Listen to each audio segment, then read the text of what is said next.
right. Good morning, everyone. Good morning. This is our first live. Welcome to today's Top Prepping Headline live stream, where we're going to dive into the most important news stories that impact your prepping journey and help you stay one step ahead. So grab a cup of coffee. I definitely have mine. And let's get into what's going on today. So the first story we're going to talk about is here on the screen. Dock workers go on a strike that could reignite inflation and cause shortages in the holiday season. So this one, it's something that has been talked about quite a bit. Everyone's really concerned about this, and we were hoping for some sort of resolution, but today is October 1st, and it looks like they are striking. So key takeaways here. Actually, let's get into the article a little bit. Dock workers at 36 ports from Maine to Texas have gone on strike, marking the first such action in decades. The strike is over wages and automation, and it could disrupt supply chains, leading to shortages and higher prices if it continues for more than a few weeks. And while both sides have moved off their initial offers, no agreement has been reached. The strike could affect a wide range of goods from toys to produce and may cost the U.S. economy up to $4.5 billion per day, and that's billion with a B as in boy. If unresolved, the strike could also impact the upcoming holiday shopping season and broader inflation trends. So we'll talk about some key takeaways. Of course, this one is huge on supply chain vulnerabilities. The strike could lead to disruptions in the availability of imported goods, including essentials like food and other perishable items. Preppers should consider stocking up on non-perishable supplies and items that may be affected by potential shortages. The second key takeaway, price increases.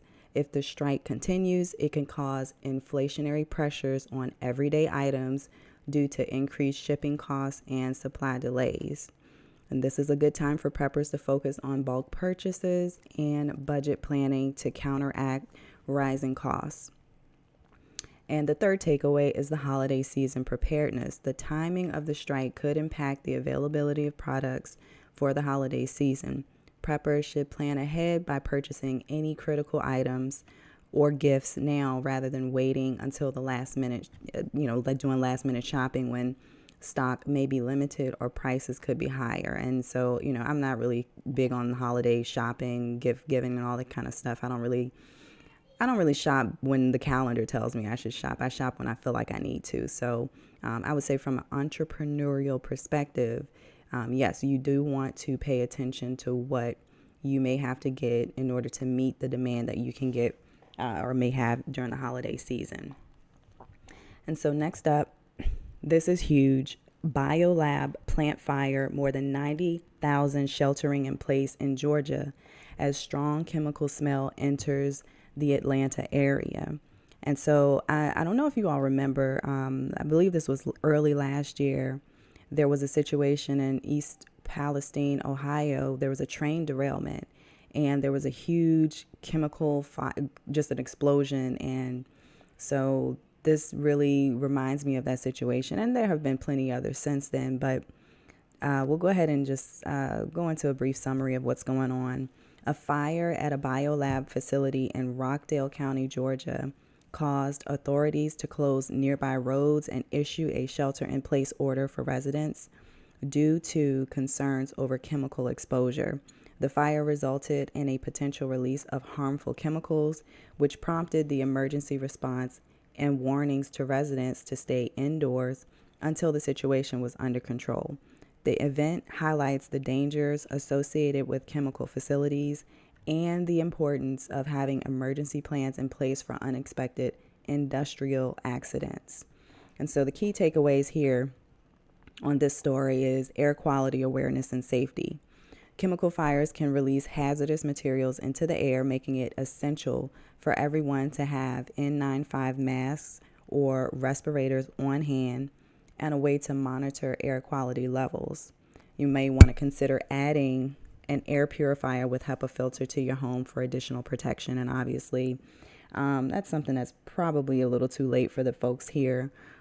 So we definitely are hoping for the best for them. Second takeaway is emergency planning and evacuation. This incident underscores the need to have an evacuation plan and a shelter-in-place strategy for chemical incidents. Preppers should ensure they have sealed windows, an emergency radio, and a ready-to-go bag, bug-out bag, whatever you want to call it, that includes essentials in case they need to leave the area quickly.